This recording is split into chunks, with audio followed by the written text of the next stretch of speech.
বানাচ্ছি তখনই দেখলাম নির্বাচন কমিশন ঘোষিত হয়েছে। এইবার আসেন কেমন হইল এই নির্বাচন কমিশন। আপনারা দেখেছেন অবসরপ্রাপ্ত সচিব এএমএম নাসির উদ্দিনকে প্রধান নির্বাচন কমিশনার নিয়োগ দিচ্ছেন।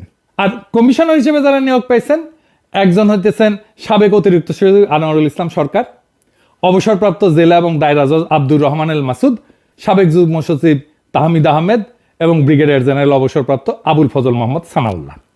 আমি এই পুরা কমিশনের দুইজনকে চিনি, একজনকে ব্যক্তিগতভাবে চিনি, একজনকে ব্যক্তিগতভাবে চিনি না, কিন্তু চিনি ওনার কাজকর্ম, ওনার সম্পর্কে আমি জানি আর কি অনেক দিন থেকে। আর এই কমিশন যারা নির্বাচিত করছেন তাদের অনেককেই আমি শুধু ব্যক্তিগতভাবে চিনি না, আমি ওনার মধ্যে আমার গুরুজনরাও আছেন, আমি ওনাদের আর নাম না বলি আর কি। যাই হোক, আমি এই প্রধান নির্বাচন কমিশনার নিয়ে বলি, তাইলে বুঝবেন যে